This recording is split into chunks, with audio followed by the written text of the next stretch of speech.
Picture this. It's the 1960s. The Beatles are changing music, humans are racing to the moon, and on television, one show reigns supreme. It wasn't a highbrow drama or a gritty western. It was a show about a poor mountaineer who barely kept his family fed.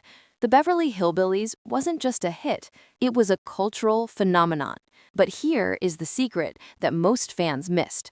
While you were laughing at Jethro's math skills or Granny's moonshine, Hollywood's biggest legends were sneaking onto the set. We are talking about future Oscar winners hiding in wigs, rock and roll gods playing police officers, and the biggest Western star in history refusing a paycheck just to share a scene with Granny. Today, we're opening the vault.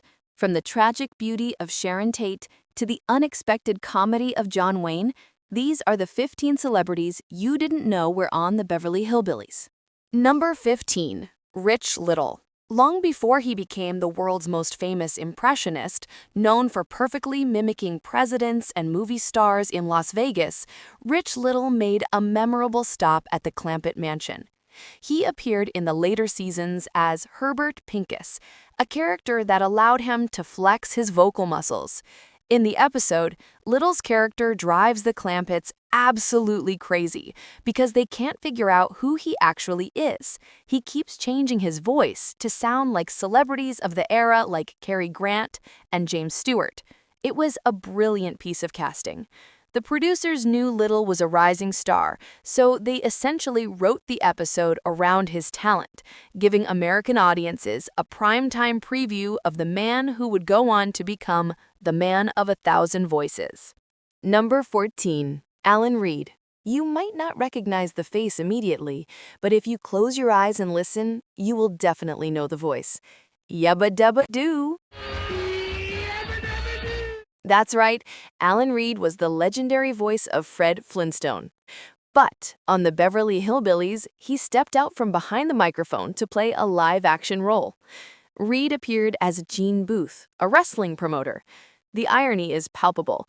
Here is the man famous for voicing a Stone Age character, trying to navigate the Stone Age logic of the Clampett family in modern Beverly Hills. It's a treat for animation historians to see the man behind the voice acting alongside Buddy Ebsen. If you'd like to support the research we do to uncover deep stories like this one, please take a moment to like this video and subscribe to our channel. Your support means we can continue to bring these untold truths to light. Number 13. Soupy Sales. If you grew up in the 50s and 60s, Soupy Sales was the king of slapstick and pie-throwing children's television. But in Beverly Hills, he played against type. He appeared in Season 8 as Lance Bradford, the dashing nephew of the bank secretary, Miss Jane. What makes this cameo interesting is the contrast. Soupy was known for chaos and mess, but in this role, he played a clean-cut, arrogant jet-setter who tries to modernize the bank's image, and of course, clashes with the Hillbillies' rustic ways. Seeing a comedy legend like Soupy Sales play the straight man to Jethro's antics is a unique piece of TV history. Number 12. Wally Cox. Wally Cox was famous for playing the meek, mild-mannered character Mr. Peepers, and for being the real-life best friend of Marlon Brando. On the Beverly Hillbillies, the casting directors used his persona perfectly. He appeared as a birdwatcher in the episode The Birdwatchers. The comedy here writes itself. You have the gentle, soft-spoken Wally Cox wandering the grounds, and then he runs into Granny, a woman who shoots first and asks questions later. The scene where Granny mistakes his innocent birdwatching for something more sinister is a masterclass in culture clash comedy. It's a brief appearance, but Cox's terrified reactions to the Clampett clan are unforgettable. Number 11. Roy Clark. There's a cabin in Cutt County that we knew in days of yore. Before Hee Haw made him a household name in country music, guitar virtuoso Roy Clark was a recurring face in the Clampett universe. He played Cousin Roy, And unlike many other guest stars who played fictional characters, Roy essentially played a version of himself, a musical prodigy from the old country. Whenever Roy visited, the show transformed. The plot would pause, and the audience would be treated to an incredible musical performance. Where dwelt my lovely Ellie Mae. Oh, my darling. Roy Clark and the Clampetts would pick up their instruments, and for a few minutes, the sitcom became a concert. These episodes are fan favorites because they showcased the genuine musical talent of the cast, blending high-level bluegrass with primetime comedy. Number 10.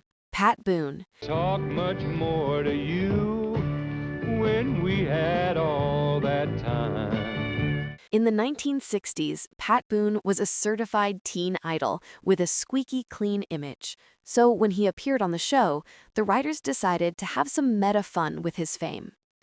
Pat Boone appeared as himself. The storyline? He wanted to buy the Drysdales' home, but the Clampetts couldn't believe he was actually Pat Boone, the singer, because he was from Tennessee, just like them. They expected a Hollywood snob, but they got a polite Southern boy. The episode is a charming look at celebrity culture in the 60s, with Boone proving he could poke fun at his own wholesome image. Number 9. Flatt and Scruggs. We can't talk about this show without mentioning the men who gave it its soul. Lester Flatt and Earl Scruggs didn't just perform the iconic Ballad of Jed Clampett theme song, they actually appeared in the show multiple times as themselves. In the episode The Lester Flatt and Earl Scruggs Show, the bluegrass legends visit the Clampetts, leading to a storyline where Miss Jane tries to turn them into sophisticated movie stars. The irony, of course, is that Flatt and Scruggs were already kings of their genre. Watching them refuse to change their style for Hollywood is a perfect mirror of the Clampett family's own refusal to sell out. Number 8. Zsa Zsa Gabor. The definition of glamour. Zsa Zsa Gabor was the Kardashians of her era, famous for being famous, wealthy, and dripping in diamonds. She appeared in the show as Erica Tiffany Smith, a wealthy socialite who sets her sights on Jed Clampett. This was casting perfection. You had the rough, unpolished Jed Clampett being pursued by the symbol of European elegance. The chemistry was hilarious. Zsa Zsa tries to renovate the mansion and turn Jed into a gentleman, but fails miserably. It's reported that Zsa Zsa loved appearing on the show because it allowed her to introduce her darling persona to a massive American audience. Number 7. Gloria Swanson. From one diva to the ultimate legend, Gloria Swanson was silent film royalty, the star of Sunset Boulevard. For her to appear on a Hillbillies sitcom was a massive deal in the industry. She played herself in an episode where the Clampetts mistake her for a damsel in distress because of a silent movie they watched. The episode is a love letter to early Hollywood. Seeing Gloria Swanson reenact her silent film acting style in the middle of the Clampett living room is a surreal bridge between the 1920s and the 1960s. It proved that the Beverly Hillbillies had enough clout to attract the most respected names in cinema history. Number 6. Phil Silvers. If you needed a fast-talking con man in the 60s, you called Phil Silvers. Famous for his role as Sergeant Bilko, Silvers brought that same frantic, scheming energy to Beverly Hills as the character Shifty Schaefer.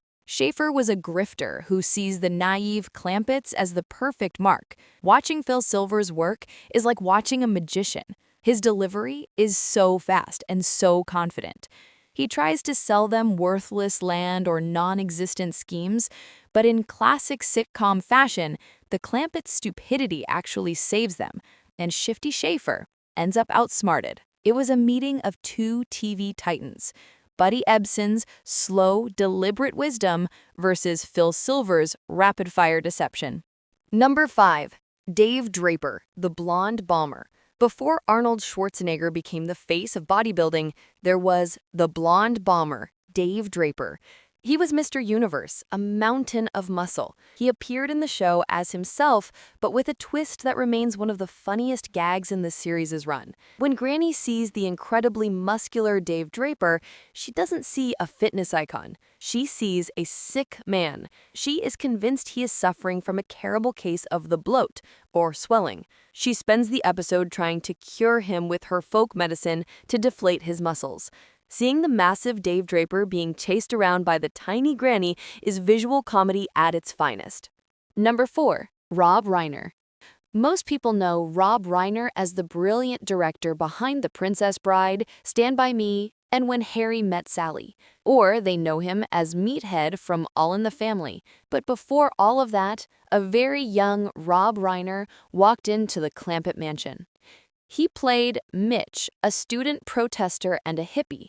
This was the late 60s, and the culture clash between the establishment and the counterculture was heating up.